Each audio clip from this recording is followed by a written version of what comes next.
So I found there was a way to look at the talks and look at the sections that made them up. And I thought also, maybe this will help other people. I did it really, honestly, I did it just for myself to understand. I tried initially when I first saw Ajahn Brahm, so in, I think it was 2013, I was with Venerable Ananda Jyoti, and we went to Mahindarama temple in Penang. And afterwards, I'd recorded it on MP3 recorder. And I really thought, I listened back and I put a whiteboard up and I thought, so here's a story, here's a joke, here's a story, there's there's these things. But I just got overwhelmed afterwards. I thought, what do I do? I can't even do that. I tried to sort of have a circle and divide up the hour into different parts. And I kind of gave up, and I just thought, I can't do that. I can't, even if I get a kind of basic outline, it's not really gonna help.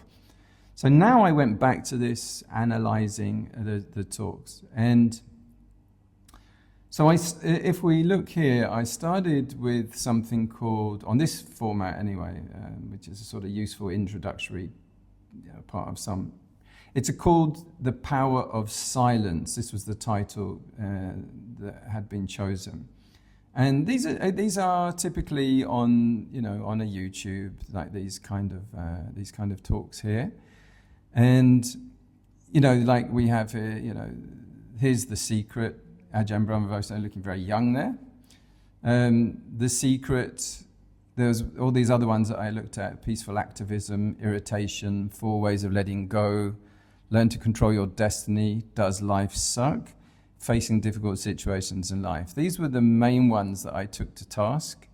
And my motivation really was just to understand it. There are I think there are thousands of talks by Ajahn Brahm, so he's been very prolific, and I'm a great admirer and a friend, by the way, of Ajahn Brahm. I've had lunch with him, several occasions, many occasions, and met it, and I'm always delighted when we cross paths because we move in quite similar orbits. I move between Malaysia, Singapore, Australia, Perth on his side of the coast, and Thailand. I've got training back in Thailand, so I thought this would be a good project to do during the remaining part of this Rains retreat. So here on the screen you can see that the power of silence, when I first took a look at it using this sort of crude method, which was just saying, well, it's obviously for the first bit here, it's a opening part. It was also here, there was a story, a personal anecdote that lasted briefly, just 38 seconds is what it lasted. There was a reflection on the nature of silence that lasted for 1.5 minutes. Then there was a D. So we've got these sections already showing up. A are openings. B are stories, and there are varieties of different stories. C, a reflection just on the nature of silence. And then D, personal insights, different from a personal anecdote, and different also from insight. So a personal insight is a little, learning that the person themselves has picked up. About finding peace in open spaces. So this was 1 minute long. And then transition to a story, a woman's experience in a temple. And that lasted 1.5 minutes. And you notice this with Ajahn Brahm's. One of the reasons his talks are so successful is they have pace. They move quickly, and they move from nugget to nugget to nugget. This little gem onto another little gem, onto another gem. So it's got rhythm. Performance-wise, it engages, captivates the imagination of the audience. So this is one of the keys to the success in this. Let's see. So there was, this one, a woman's experience in temple. This way of analyzing, I don't go into details. I'll show you a later example when I do. So then insight. And this is where there's a universal law at work. Rather than a personal little gem, a little sort of opinion and a little bit of treasure that somebody found in things, like this one, finding peace in open spaces, which is kind of a mixture of an anecdote and a realization.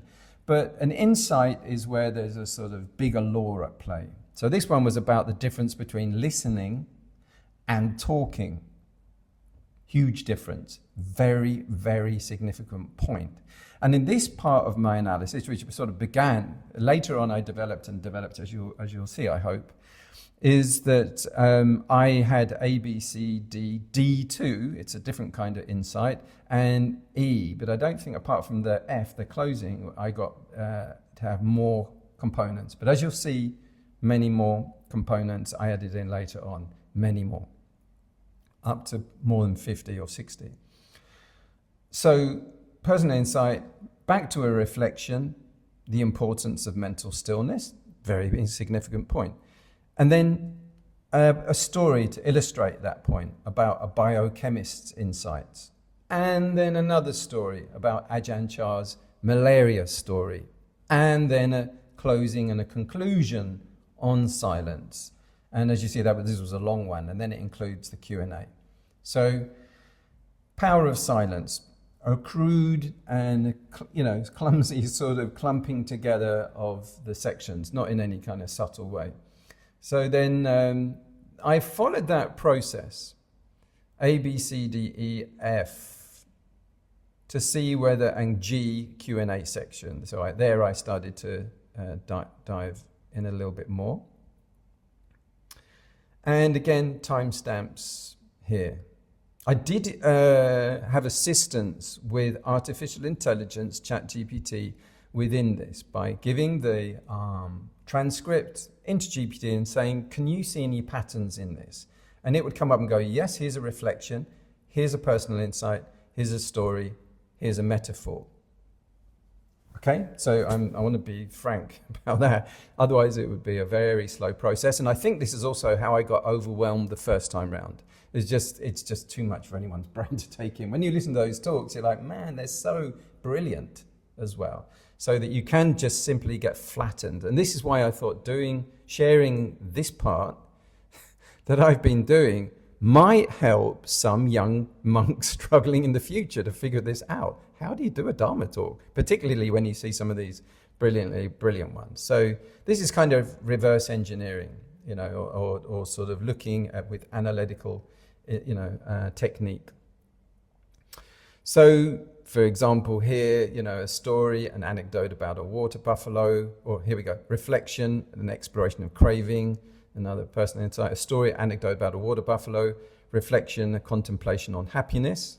This is what a lot of people, they see Ajahn Brahm, they notice people are laughing, they notice there are jokes involved, and instantly they'll sort of focus in on that critically often, particularly people who come from the traditional and very conservative schools where there's zero humour allowed. It's just a forbidden thing. So they can get quite shocked about this. So that I thought was an interesting response, the fact that both things there, both sides. The fact that Ajahn Brahm had taken this initiative to add creativity, innovation in the first place, given that he was also raised, when and where, East End of London. Often you got the sort of chirpy Cockney cliche character, which is kind of comes out of that school. Raised in Cambridge, educated in Cambridge. So that was the birth of like Monty Python, The Footlights, Life of Brian, all of these sort of the meaning of life, the Holy Grail. This is the sort of genre, sort of fomentation years where we would expect people to come from that culture of individualism and absurd humor and surreal humor to endorse that. It would be very unnatural for them to come out. And similarly with the Burmese and the Thais and the Cambodians and people who are been raised with very conservative values and rigid conformal values, where often the monkhood had a very different function, and that was also memorizing and transmitting the ancient text, often from memory. You've got people like Mingun Sayadaw, who's in the Guinness Book of Records for having memorized the entire Tripitaka. So this is a very important thing here, where nowadays the function of the monks, often as performer monks like this, is to animate, to engage, and to keep people coming back and focusing in and mixing so that it's engaging enough to hold attention in an age where it's difficult to hold people's attention, and to make it relevant. So back to here, we got the secret. So often, obviously this is taking on the competition. A lot of people say the secret about manifesting and materializing your dreams and all that sort of new agey stuff. So he's putting that in, and here he's got metaphors where his philosophical reference to Plato is there. He has a story about, and it's not specified here, or later on then he has a reflection, a personal insight, and then a reflection again. Notice how it's shifting. He's got multiple methods to make it interesting. Then he switches to a story, a humorous anecdote about the burglar who gets caught by the abbot. And then the abbot really helps him out of compassion. So then back to a personal insight about what is true wealth. So here we got these common threads going right the way through. What's true happiness? What's the relationship between income and happiness? What does society expect? What's modern living values all about? Here's an example that contrasts the two.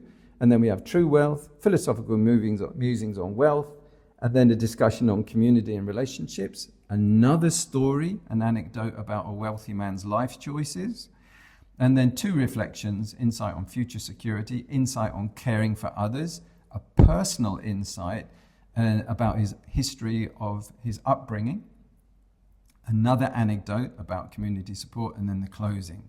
So if we were hoping to find a one structure, A, B, C, A, B, C, D, we're realizing no, this is really not is as simple as that. However, you do see that the first one started with an A, B, C, D, and then back to B and C, like a repeat. And this one starts with an A, C, D, B, C, before shifting and then getting on to metaphor. And then B, C, often the stories and the reflections going together, often with a philosophical insight. It's not just entertainment, but it's also personal reflection and then reflection, or prompting you to reflect as well. So there we have this B's and C's and D's often going together. Here we go, C, B, D. Here we go, C, C, B, C, C, D, B. So then we can start to get some kind of useful pattern that if you give a talk, it's going to be a pretty good mixture. If you tell a story and give a reflection about it, and then something else. So like on the first one, a story, B, C, a reflection, and then D, a personal insight, a personal bit of sharing. Start the pattern over again. B, a story, a woman's experience in the temple. And then C, a reflection about that phenomena. And then an insight and a metaphor. In this case, it was a metaphor of the newspaper where he saw someone reading and he wished he would sort of cut a hole in the newspaper to look out into the real world. So a metaphor here. And he actually says that he saw this as a metaphor, that people are inside their minds looking only in their own thoughts, that if they could open the thoughts and look through, how transformative that would be, for example. Let's go. So the next one I had a good look at here was irritation. This is one of those videos that you saw on here, I think. Okay, so it was a talk on the subject of irritation. A, the opening, introducing the topic. D, a personal insight. C, so he's also not just starting off with a formula as well, shuffling around, keeps it unpredictable. D, personal insight. C, a reflection. B, a story. C, a reflection. D, a personal insight, and so on. Again, in this way, story, reflection, something else, personal insight. Reflection, story, personal insight. Reflection, reflection, story. Reflection, reflection, personal insight. Ending with the story, closing, and then the Q&A. However, I started to realize that maybe artificial intelligence is looking for the pattern that I'm giving it. I was giving it this initial one, the power of silence pattern, and saying, is this corresponding? And it was coming back saying, yeah, look. But that's possibly because I was feeding it. So I tried it, asking it in different ways. And so in this case, what I did was this, which was to have another second analysis. and I shifted it also to see what it was giving a bit more detail. This one, the opening one, dealing with irritating people, and a story, a member's frustration with partner, and then see a reflection about the nature of relationships, and then an insight about irritation and personal growth. So very key. What's the functioning of it? Again, it's not a story. The function of it is not entertainment. They are teaching stories that are directly related to the topic, in this case, irritation.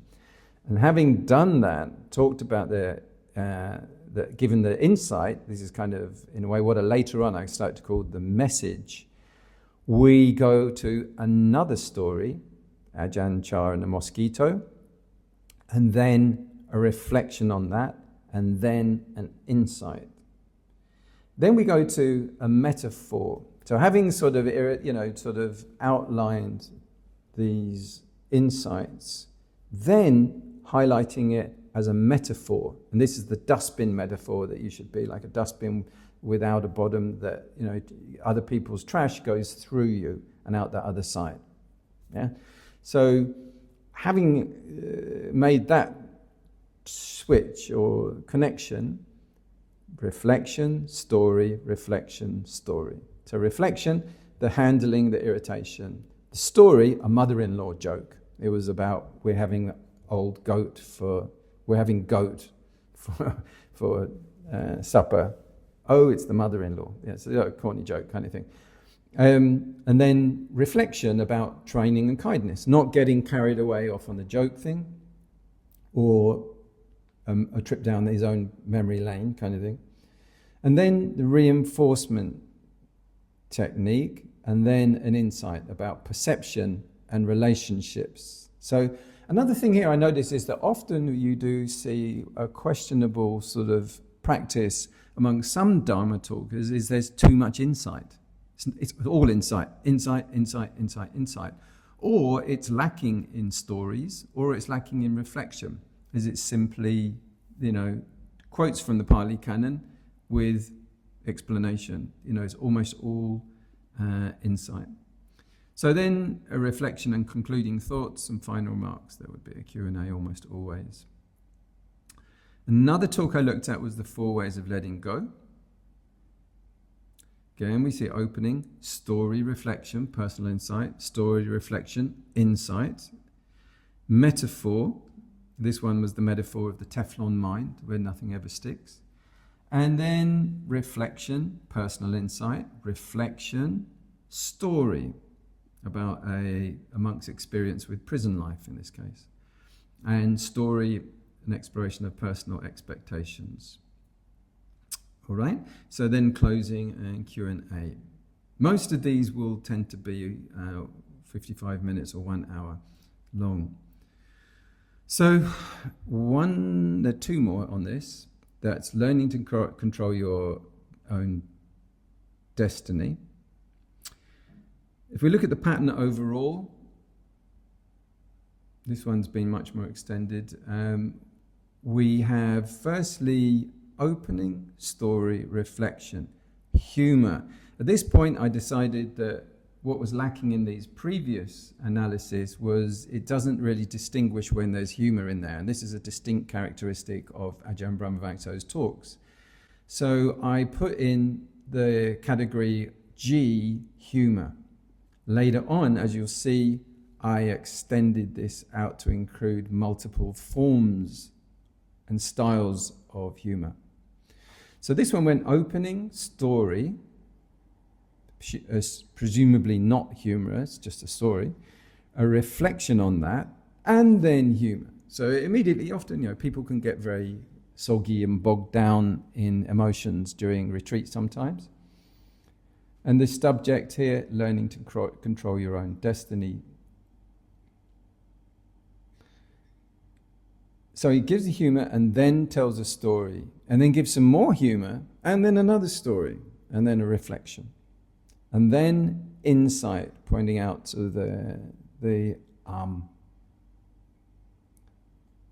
emphasizing the need to let go of the past and future for happiness.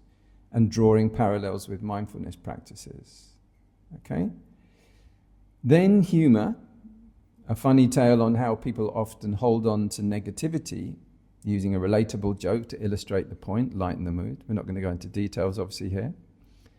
And then reflection, story about a monk's experiences with prison life. So it is one of the repeated ones. You do sometimes hear things again and again throughout his talks, but usually when it supports the point about learning to control your own destiny.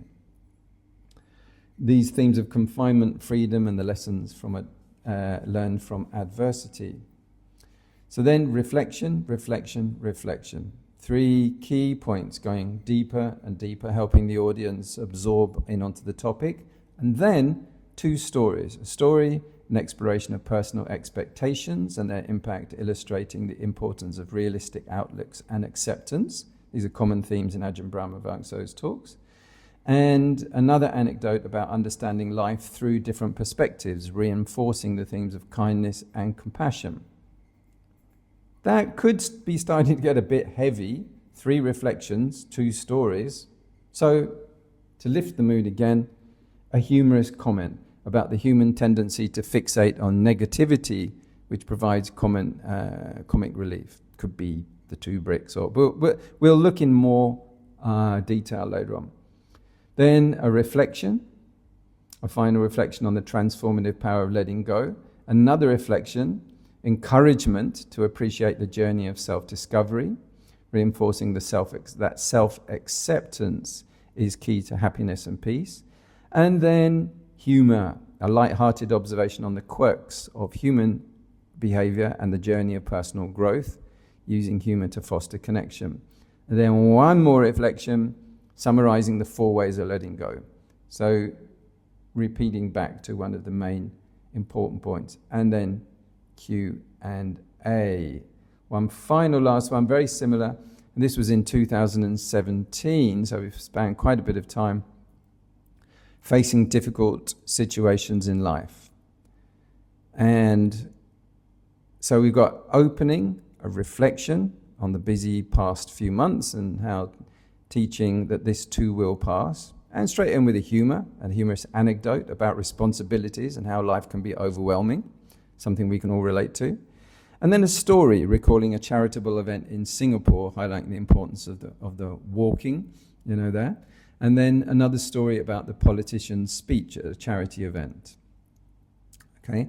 Then a reflection, the importance of being authentic and doing what one teaches. So again, while we've gone off with some humour and then onto a story, grounded back into important reflection. And then a personal insight, discussing the experience of unexpected events and how to react to them. And then humour. A little bit of sugar to take the medicine, help the medicine go down. Humorous commentary on being a monk and dealing with crisis. And then a reflection on that, rather than going on a comedy run of like a stand-up comedy, it's become a teaching again. An introduction of the metaphor comparing life challenges to stepping in dog poop. And then lightening up again with humour, reflecting on how to use challenges for personal growth, and then grounded with insight. Story about accepting mistakes and how to learn from them. And then humorous reflection on personal experiences with mistakes. Another insight, and then a metaphor relating to personal struggles and the transformations that come from them. Another one, humour, using humour to connect deeper insights in light. Reflection about learning from mistakes, particularly with a hammer left out. This is an anecdote. And then more humour on the nature of mistakes and learning from them. An insight, humour, closing, and Q&A. Okay, so those were the first sweep at having a look at a method using something like song structure, which has some benefit. I'll move on now to look at more complex ways of focusing on one talk and then also pulling it apart. And again.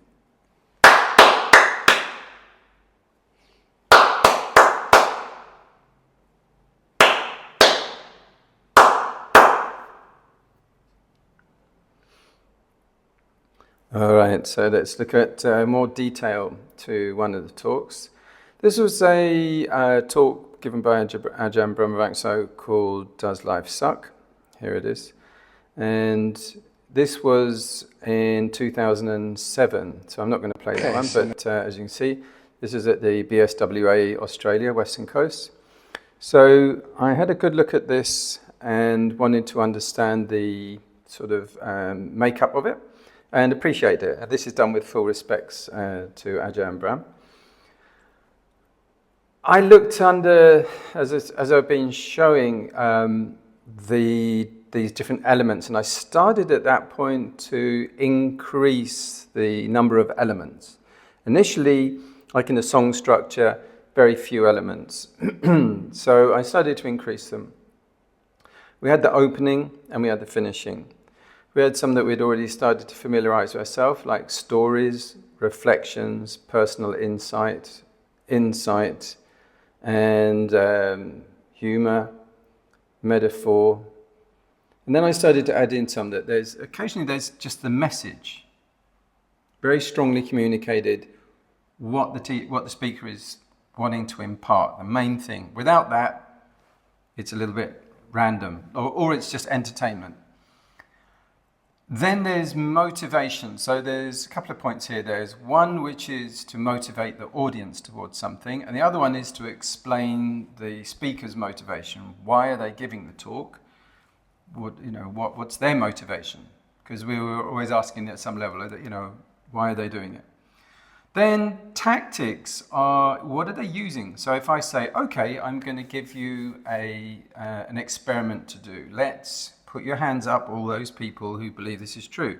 That's a tactic. So you're engaging, teachers in a classroom have tactics. Or stand up, all those people whose name begins with A.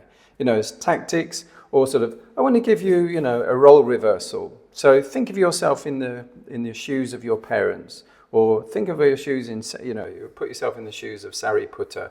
What would you say if the Buddha turned to you and did this?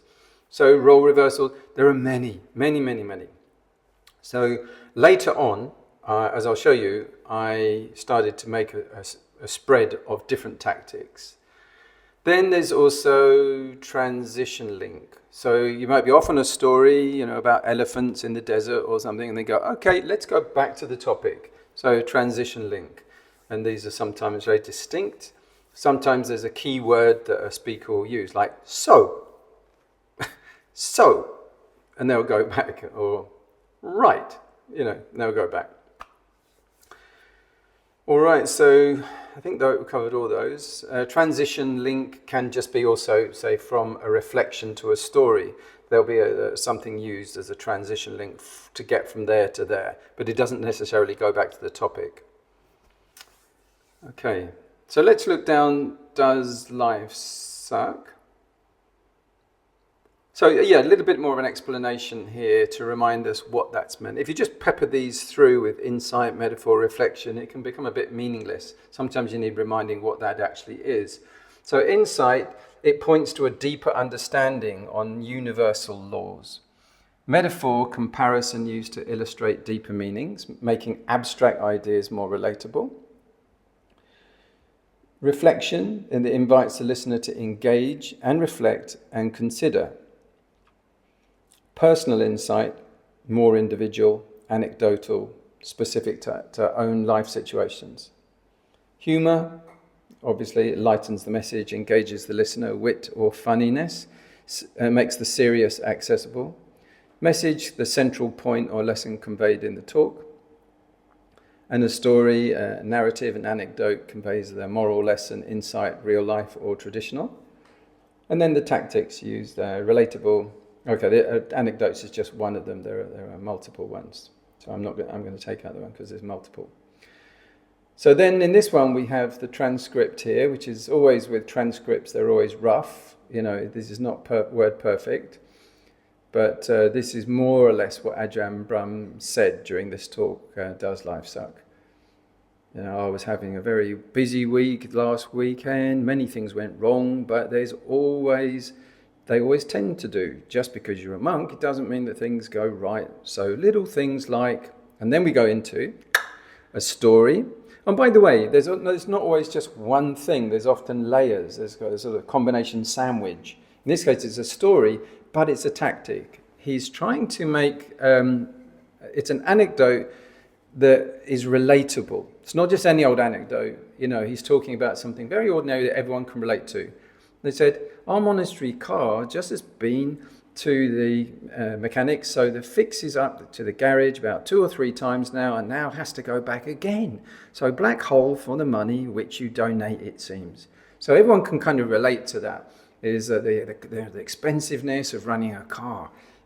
So he's immediately got people on board. If you come along and said, okay, the 72 Chaitasikas, which relate to the, some very, very high Abhidhamma or ultimate reality things, people are lost.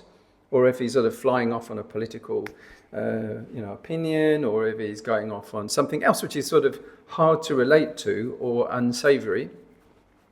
But he gets everyone on board because they know what he's talking about. Everyone knows what a car is and they know what it's like.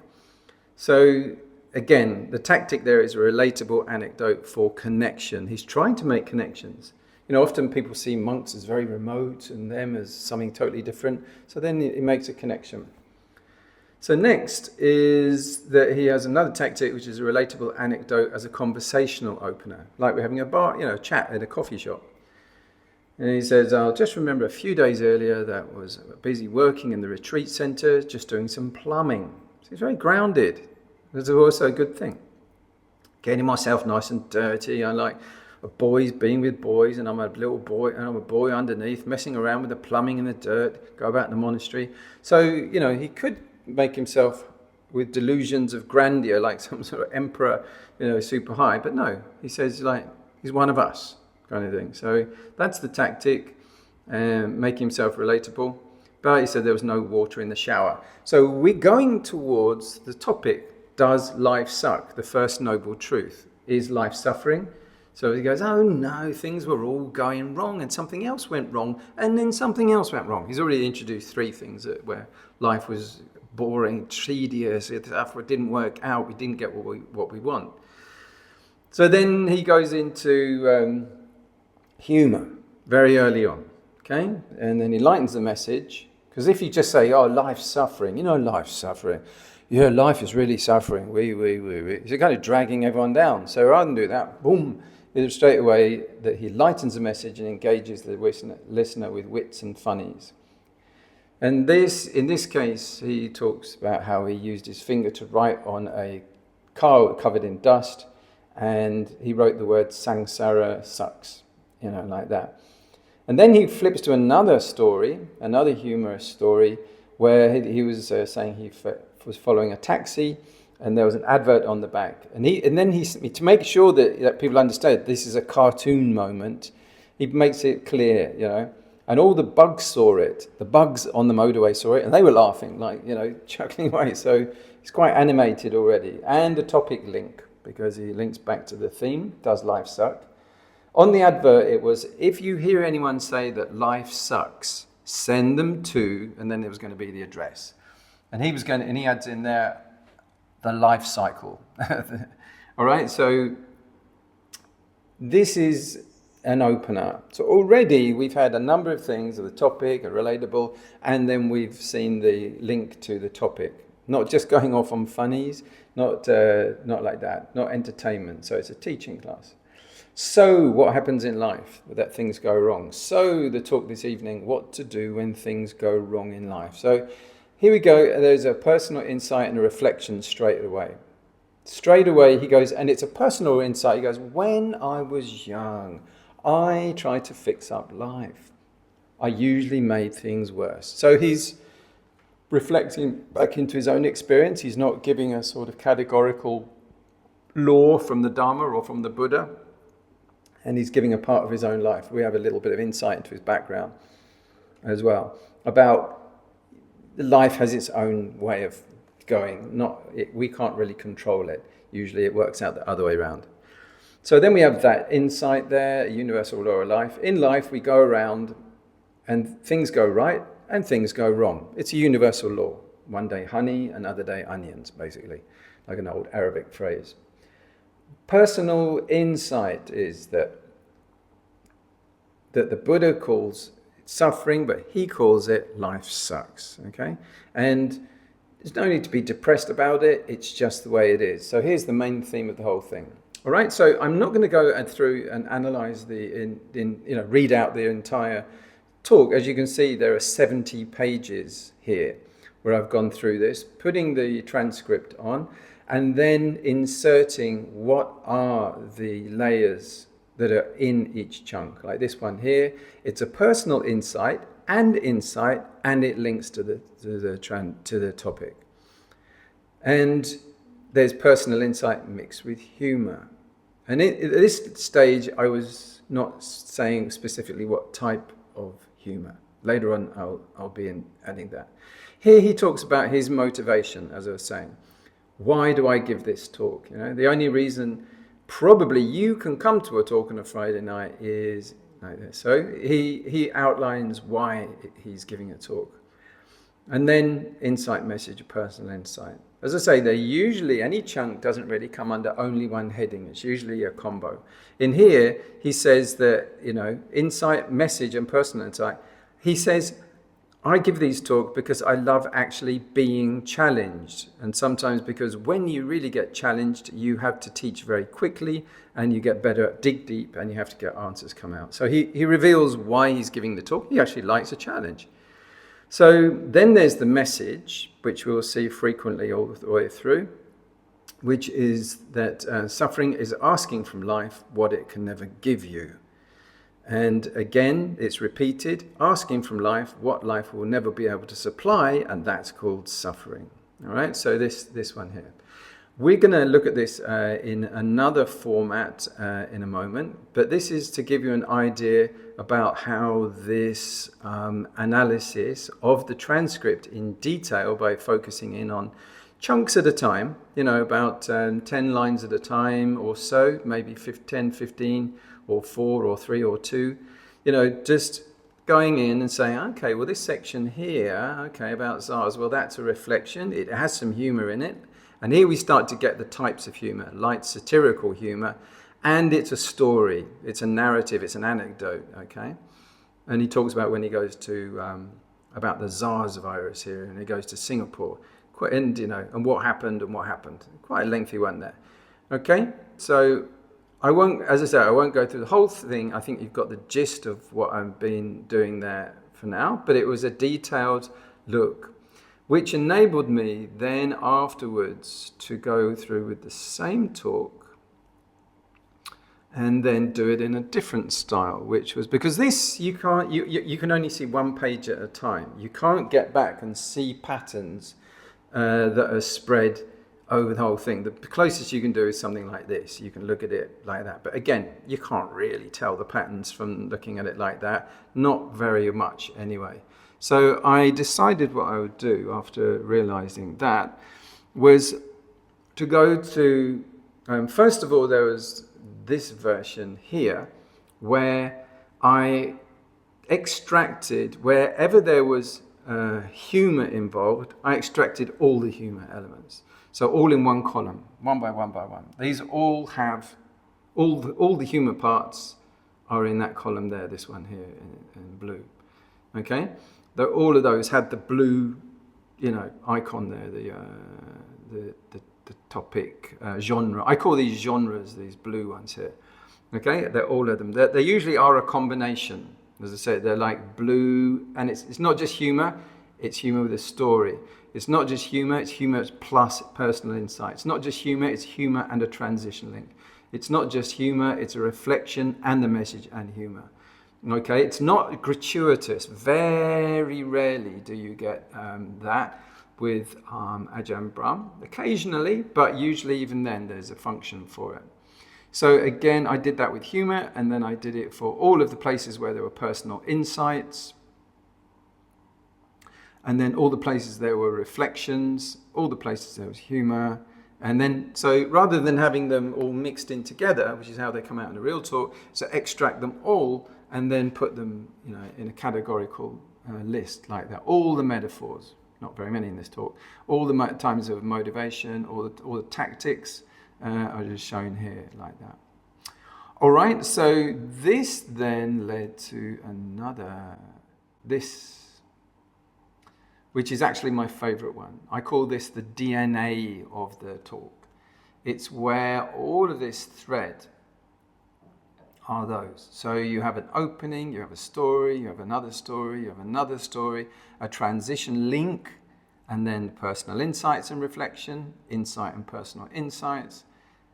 You have personal insights, tactic and transition link. Then you have personal insights and insight, personal insights, insight, transition, topping link, personal insights and humour, insights, message and personal insights, and.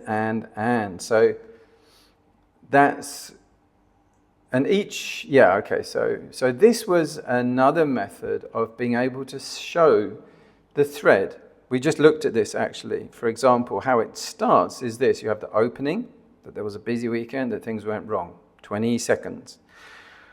Then there was a story, and it was a tactic, that was about the monastery car and about the plumbing, which he got dirty, and that there was no showers. So then there was another story, and it's a bit of humour, that samsara sucks, when he drew it on the dusty windshield. And we had this next story that linked to it, another humorous story about the sticker on the taxi, that if you hear people say life sucks, send them to this address. So, and that the bugs laugh, which I think is a nice touch because it's very surreal cartoon. And it also breaks from being the mundane, the dust, the taxis, the plumbing, and then you've got bugs that can talk and read. You've got bugs that can read stickers. So it starts to bridge the unreal to the real, and vice versa. So it kind of warms up the audience in this way. And so on. So you've got all this thing, that personal insight and reflection about trying to fix up the world. And these are mnemonic little snippets. So they just get enough to remind you, but it's not every word, not like on the other one. It's enough.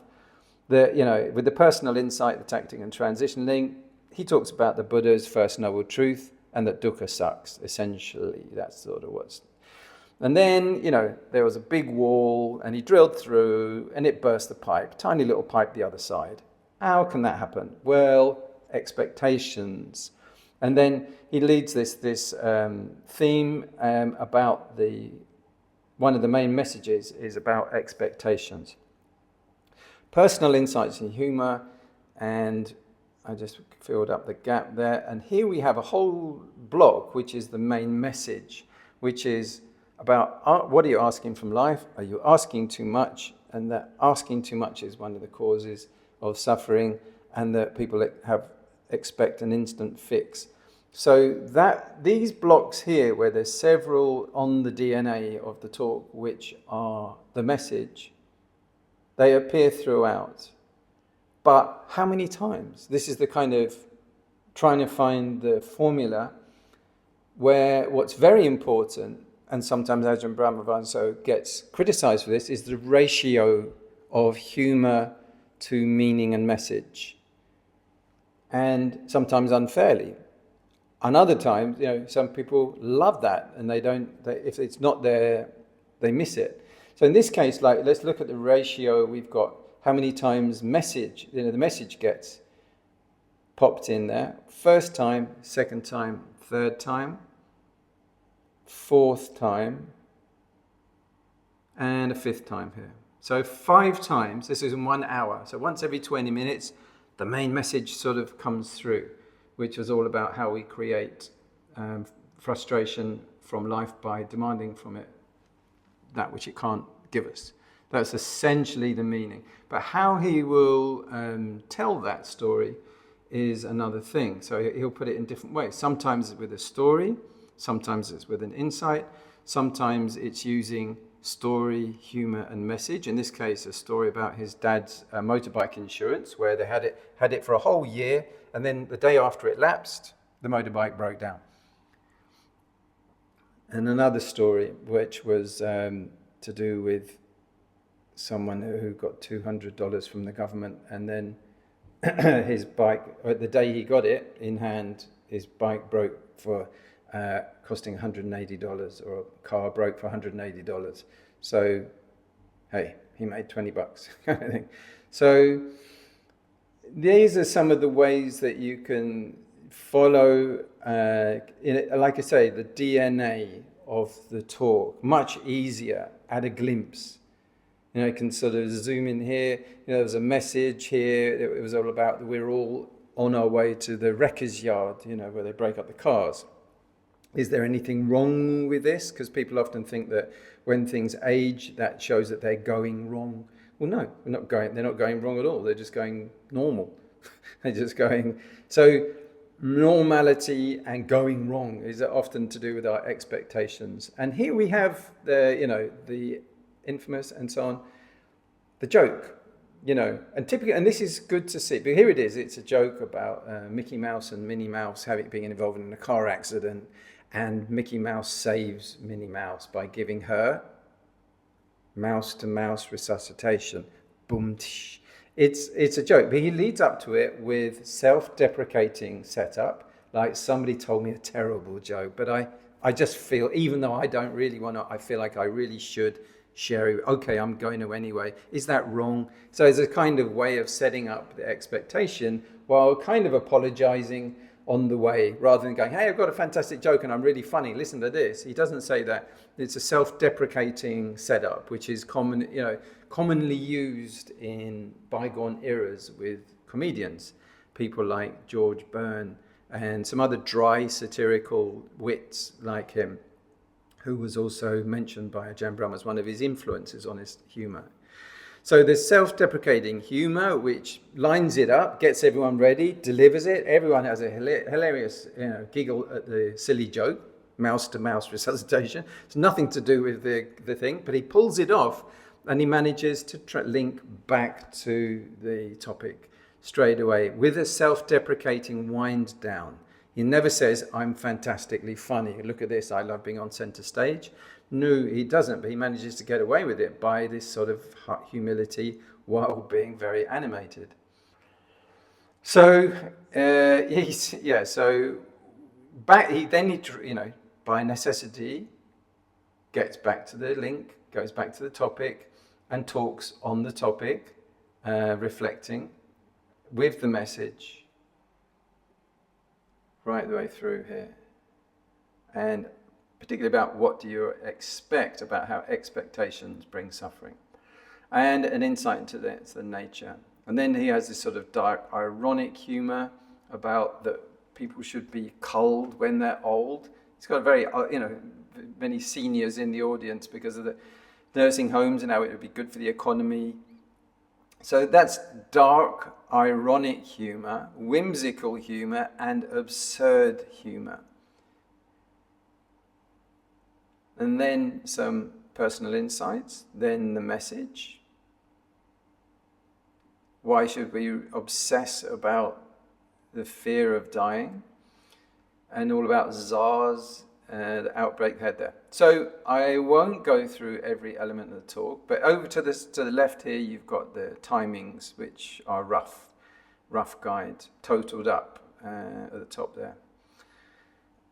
So that also, timings, 50 seconds, and then he moves on to why worry, it's 55 seconds, and then he moves on to a thing about how he would love to be entered into hospital because he wouldn't be hassled by loads of people. He would have like peace and so on. 55 seconds. Then he moves on to a similar story about how he'd love to go to prison because then he'd go, but he would make sure that he was really naughty, so he'd get into solitary confinement. It's kind of, again, it's humor, it's dark humor. And, and a bit more humor about in his monastery. In all monasteries, there's two rules. Number one, the abbot is always right. Rule two, if the abbot is wrong, go back to rule number one. It's kind of a, office joke. So he's moving on all of these 2 minutes long, 1 minute 20, 2 minutes 20, 3 minutes 20. It doesn't give people a chance to get bored, and he keeps the energy moving also from type of talk, reflection with humour and message. We're on to one of the tactics. Raise your hands, hands up. Story with message, humorous story with message, a metaphor, reflection and story, a reflection and a story. And then he goes on to the story about the Thai boy who was failing and everything, and so he became a brilliant forest monk. And then a reflection, then personal insights on his personal life. So here we have like the recipe for what makes these talks flow and captivate.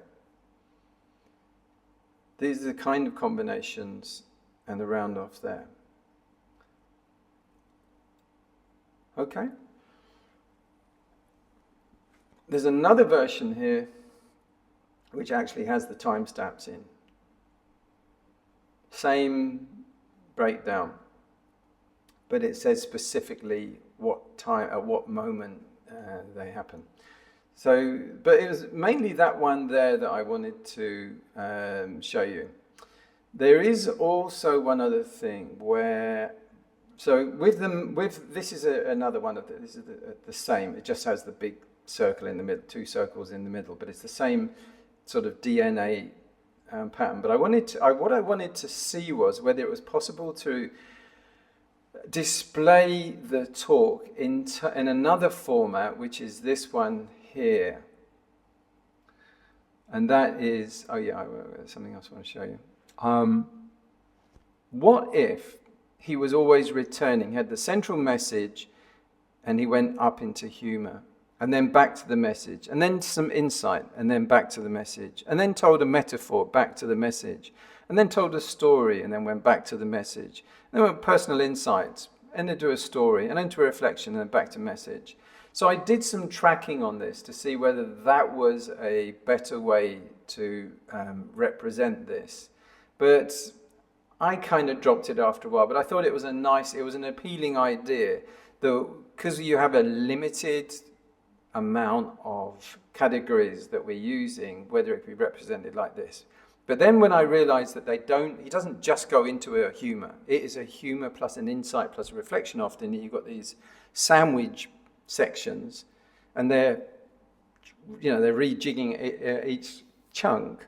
You can't really represent it easily like this.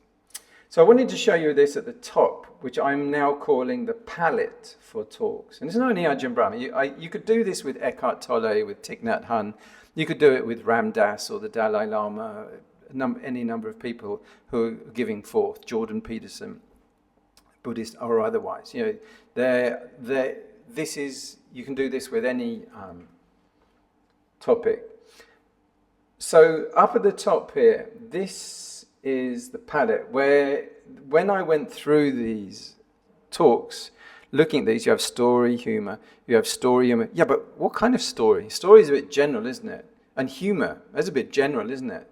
So what I started to do was what you see here, is that instead of just saying story, I started to introduce where you have story. Sometimes that covers it, that says it's enough, it's Angulimala or something. Or it's story which has historical reflection. There was a talk where Ajahn Brahm was talking about the bombing of London. So the bombing of London is a historical event. A lot of people knew that. That was 1944, whatever it was. 1945 in that case. There was story which has a historical context. Maybe it was the bringing down of the Berlin Wall, but there's context there. Maybe it's a story where it says, when I was at Wat Pah Pong and there was the funeral of Ajahn Chah, it's a personal anecdote. He's actually remembering something that he went through. He wasn't there with the bombing. It was before his time. So 1951 he was born in, so 5 years before, 6 years before, that was when that was happening. Then there's a story with personal insight, where it's something deep and meaningful, where he gets a reflection, like maybe when he went back to visit his mother in the flats in London, and a lady fell over and was bleeding, and all of the people joined in. So there would be a degree of personal insight about community, bonding there. Then there's a story with personal reflection, and then there's a story which has an intriguing opener, not spelled correctly, opener, like there was a ghost forum, or there was a forum on the supernatural, and there might be some way of captivating the audience, or let me tell you about the time that my head got trapped in a vice. Already you've got people sort of gripped like that. So this I really found helped for later on, particularly when later on I'm building up my own talks, is that you have a palette and you can choose and construct your material up out of this, and you can create your own DNA of your talk. So there's tactics, which I'll come to. Then there's obviously, sutta reference. Now, some people bombard you with sutta reference until it's sort of really heavy on way down. And if you're not also familiar with suttas or Buddha Dharma, that can lose you. You can lose an audience there. But for some people, it's very, very critical to have quite a lot of it in. Reference to scripture, it can be the Pali Canon, it can also be the Bible, it can also be the Quran, it can also be something from a different kind of scripture. There's the opening, introduction, there's the message, which I've got twice. Transition, topic link. Now, often with Ajahn Brahm, you get positivity or positive psychology, which is reframing. Someone said, I've lost my shoes, but Ajahn Brahm will, but on the upside, you could feel the ground under your feet when you're walking. So there's always, he does this a lot, which is using positive reframing, that there's always a bright side, to things. Then there's an insight, as I said, looking at stating a law, the universal law that's come out of it. Humour. Now, as you can see with this blue colour, there's humour which is dark and satirical, meaning is biting, critical and mocking. There's humour which is dark, ironic, it's bleak, sharp and cynical. There's humour which is whimsical, fanciful, quirky, playful, offhand. And I'm not only saying this is Ajahn Brahm stuff, he does employ these quite a lot. But these are just some of the fields of humour. When I was doing Thich Nhat Hanh analysis or Ram Dass analysis, I started to add some more because they have different ways of uses of humour. Humour, which is absurd, illogical, ridiculous and exaggerated, like the giggling bugs on the motorway who were chuckling when they read the sticker. Or there's quite a lot of other ways that he will employ absurd humour. Humour which is sarcastic, is biting and exaggerated. Humour which is deadpan, where there's absolutely a flat delivery, but it's often mixed with one of these other ones, surreal.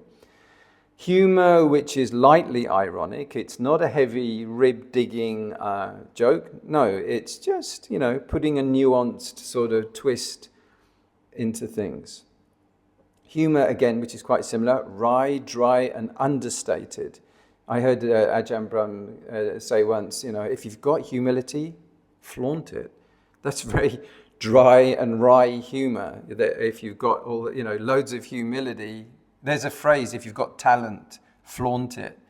Which you might, if you're working in the movie industry or something, or showbiz, they might say that. But in Buddhism, it's like, well, if you've got humility, really make sure everybody gets to see it, kind of thing. Which is kind of, it's a great use of this ironic, dry, understated, subtle, and clever twist. Surreal. I once heard him say the joke about the 5 blind elephants, which were given a human so that they could get to describe what he is, and they all agreed that he's flat, because they'd all trod on him.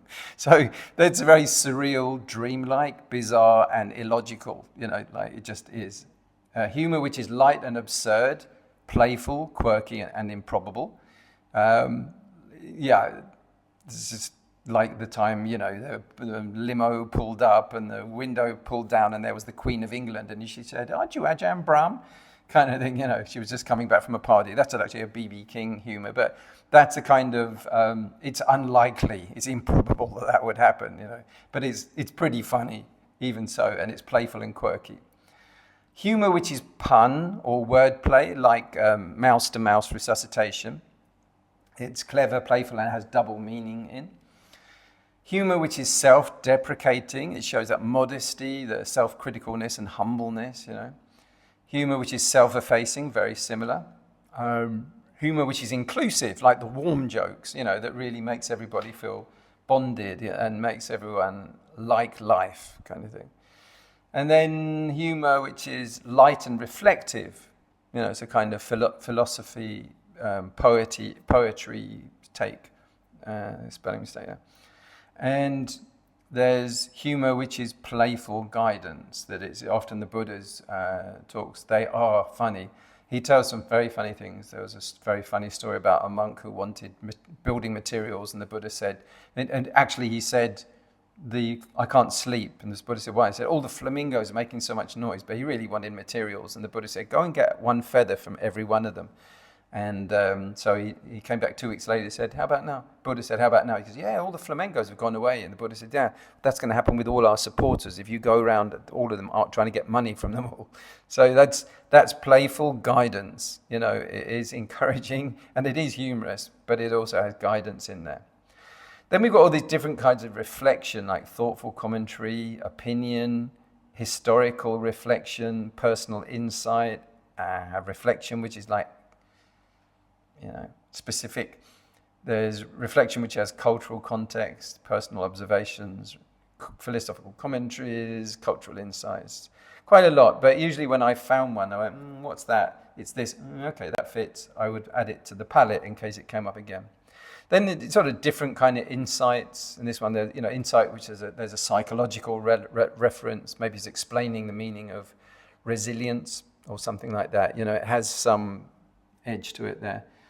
Or there's insight which is about the value of time, the nature of time. And there are some occasional red flags where if I notice something, why did, isn't that? If I find myself doing that, I'll put in a red flag there just for my own reference. I think it's important if you're doing a critical inquiry to do that or have the artistic license to do that. These tactics, there's a lot of them. So I'm not going to read them all out. I got 57. So like choosing a universal activity as the focus, or interfaith reference and dialogue, even if it's a joke. There was a rabbi and a Catholic bishop and a Buddhist monk got in a lift. Kind of joke, or they're all in the desert or something. Tactics to clarification, and there are so many of these paradoxical prompts. What's the sound of one hand clapping or something? Cause and effect chains. What would happen if you did this? What would happen later on if you did that? And then later on, what would you expect to come out of it? Role reversal scenarios we see quite often. A shocking fact opener. Did you know that 75% of people in prisons, go on like that? A prop, which we don't see with Ajahn Brahm much. Someone might get out a cigarette. A monk might get out a cigarette and go, what? And then he never actually lights it, but you've got everyone's attention. Or he pulls out a teddy bear, or something like that. Provocative statements or visual metaphors, powerful statements, rhetorical questioning. A lot of these. So let's not put them all in now. But again, these create a palette that can be used. Okay, there are many more of these. I want to just only focus on that one for now. I think that's more than enough for us to be getting on with. I hope you've found some benefit from this. Let's recap back onto the very first type. So we've done a big journey from simply doing a breakdown like this, which was where you have opening, story, reflection, personal insight, story, reflection, insight, metaphor, reflection, personal insight, reflection, story, closing. But there's a whole other journey I've been going on after this to do with building up my own talks. Once we've got a hang of sort of analytical structure of being able to have a look at what's a successful talk structure look like, why does it work, And how can we learn from that in order to create our own talks? And I'm not talking about imitating and copying. It's simply like using the insight and the tried and trusted formulas to make sure that the Dharma gets prolonged. And also, critically, is also, we can look at the difference between a teaching talk and entertainment. Because often if these get conflated, then we're lost, you know. That would be a misuse for it all. Thank you very much for your time and attention, and I hope that you have got benefit from this. May many beings be free from avoidable suffering, particularly those newbie monks who are trying to write their Dhamma talks and are losing sleep and got high anxiety about how to do it. So I hope this has been some help. Take care.